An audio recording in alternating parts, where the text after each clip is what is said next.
Oke, jadi aku mau cerita tentang beberapa bulan yang lalu. Aku lihat banyak banget teman-temanku yang pakai grow light untuk memelihara tanaman mereka. Dan aku lihat tanaman-tanaman mereka bagus-bagus, cantik-cantik juga. Terus tanamannya juga sehat dan ya nggak jauh beda lah dengan rawatan di greenhouse. Tapi karena aku udah punya greenhouse, jadi aku rasa aku nggak perlu untuk membeli grow light.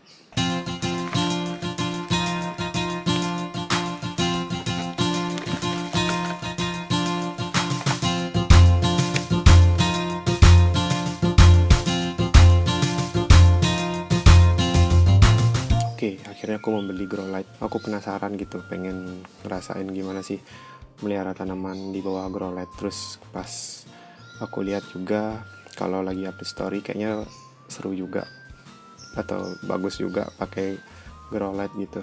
Kelihatan lebih lebih apa ya? Lebih keren aja sih pakai grow light. Aku belinya di Kak Dean Lugisto. Dia jualannya di Tokopedia. Nah, awalnya aku pikir grow light itu harganya cukup mahal ya, tapi ternyata nggak begitu. Setelah grow lightnya sampai, ternyata pemasangannya nggak rumit sama sekali. Justru sangat gampang karena kita udah terima grow light yang sudah di setting sedemikian rupa. Jadi kita nggak perlu setting kelistrikannya macam-macam lagi. Kita hanya perlu siapin tempat kita taruh itu lampu, sama tempat kita colokin ke sumber listriknya biar lampunya nyala, of course. Cara pasangnya juga simple banget. Ini udah langsung ready to use, nggak perlu taati kelistrikan macam-macam. Cuman kita mesti nambah stop kontak untuk ini coknya colokan gitu. Ini udah ada semacam apa ya, nggak tahu lah, pokoknya istilah kelistrikannya aku nggak tahu. Pokoknya ini udah alat-alat untuk ngatur tegangannya kayaknya. Ini udah colokin ke listrik, bebaslah rangkaian yang mau kalian pakai, yang sefleksibel di tempat kalian. Jadi ini udah siap pakai. Coba tuh, oke, warnanya putih. Jujur sama sekali aku nggak tahu tentang penggunaan grow light, jadi aku langsung aja tanya ke Kak Dian Logisto basic tentang syarat dan penggunaan dari grow light ini. Yang aku lakuin di sini cuman jarak antar tanaman dan lampu itu aku sesuaiin dengan anjuran dari Kak Dian Logisto, yaitu sekitar paling dekat itu 20 cm dari tanaman ke lampu, dan yang paling jauh itu 60 cm. Nah, kebetulan rak yang aku bikin itu yang di belakang, jarak antar atap dan lantai tanaman itu sekitar 40 cm. Jadi paling tidak sekitar jarak antar tanaman dan lampu paling tidak sekitar 35 cm lah. Terus lama penyinaran sekitar 10-16 jam ya. Jadi karena aku mau cari yang di tengah-tengah, aku cobalah 12 jam biar gampang juga atur ya. Jadi hidupnya itu dari jam 7 pagi sampai jam 7 malam. Jadi gampang lah untuk mengingat jadwal hidupin dan matiin lampunya. Karena ini agak kering, jadi aku mau siram langsung sekarang sedikit aja.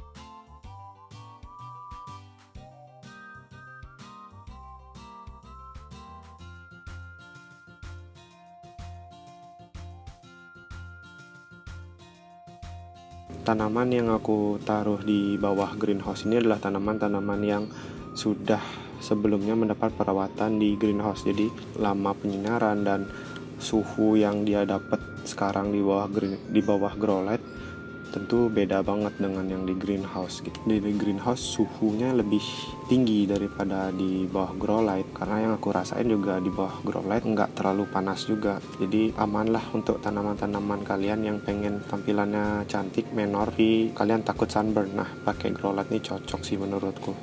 Oke, ini update-nya dari grow light ini. Jadi yang Grownovia aman, cuma satu doang yang busuk akhirnya.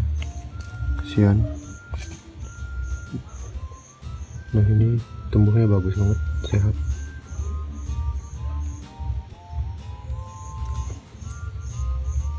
Tuh. Kalau yang ini juga masih aman.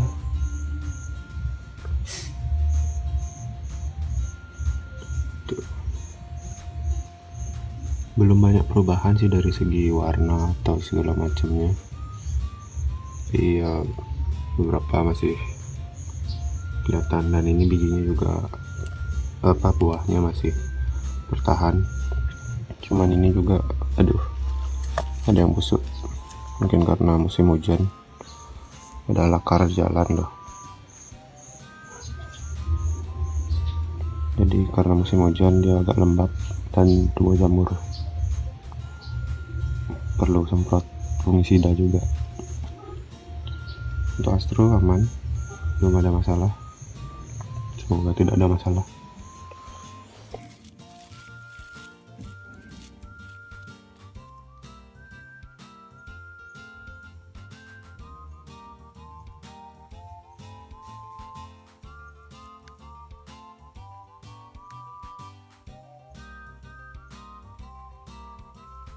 Karena grow lightnya juga kecil, jadi aku nggak taruh terlalu banyak tanaman di sana. Itu bisa jadi solusi buat teman-teman yang ingin memelihara tanaman dalam ruangan.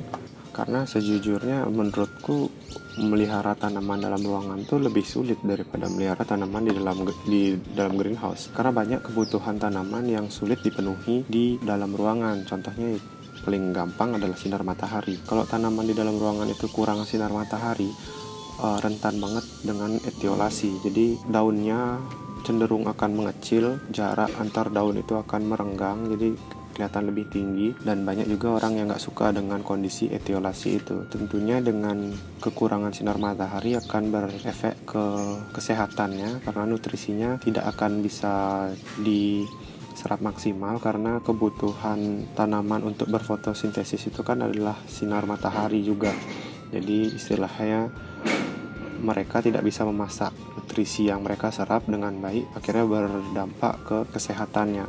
Jadi bukannya kaktus atau sukulen itu tidak bisa di dalam ruangan, tapi perlu perawatan yang lebih intens untuk mempertahankan tanaman itu tetap sehat dan tetap memiliki perform yang bagus gitu. Bukan berarti tanaman bisa di dalam ruangan itu ya udah tetap stay di dalam ruangan terus-terusan gitu. Banyak juga orang yang beranggapan bahwa tanaman yang bisa di dalam ruangan adalah tanaman yang selalu di ruangan dan tidak perlu ke luar ruangan untuk mencari sinar atau segala macam. Nah itu anggapan yang keliru sih.